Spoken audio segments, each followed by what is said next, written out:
Do you let your trauma define who you are, or do you just completely ignore everything you've been through that has traumatized you? I spent a lot of my life running away from my childhood issues, things that came up during my development that are very important to know about today. I know it's really hard to look back at some of these traumas. I don't know about you, but for me, I chose the route of pretending like nothing was going on. I had so much going on in my childhood that everybody around me was so affected. I wanted to do my part to make people have a better life. Eventually, for me, this would develop into a skill where I would just sacrifice all I had to make anybody else happy but myself. Just the places that I've lived in my life have not been that great. If you want to talk about environment, being raised the way that I was with certain family members, that had a big part on who I am today. But I would look back at these horrible things. I didn't want to make excuses, and I didn't want to use this as a crutch or say this is why I am the way that I am. I don't think that you should look back at your past trauma and say this is exactly who I am because this happened to me. I used to get really angry at the family members that would abuse us with discipline, abuse us verbally, physically. I don't think it's an excuse. We're all products of our environment. At a certain point, you get to choose what you want to do with that. You can ignore it, and you could just pretend like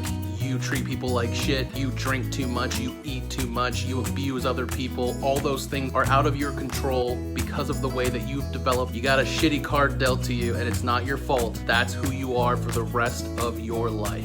You're just this toxic monster who's broken and never gonna change. Those are the exact thoughts that I fight against every single day. And now that I'm working on things, it's a lot easier to actually believe myself. So if you have any kind of trauma that's holding you back, that you think defines who you are, you can take your power back today. By starting to work on it, it doesn't mean that you're going to completely cure yourself or you're going to become this totally different person by tomorrow. You're taking the steps to become the person that you want to become. What I've noticed from my journey is I'm looking back at these past traumas. I realize that certain personality traits that I have were from the things that I've been through, and I put that in the category of becoming a better person because of the things that we've been through. And in order to do that, you have to recognize those amazing things that you do, stop beating yourself up, and look at the bad traits that you took along with you throughout this life and start working towards getting rid of them. You can carve yourself into anything you want to be, physically, mentally, whatever you want.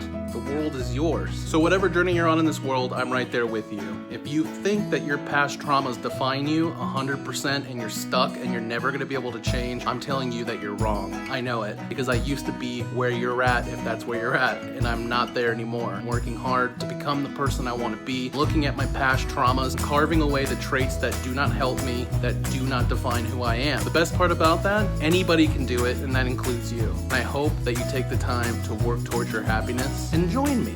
Much love.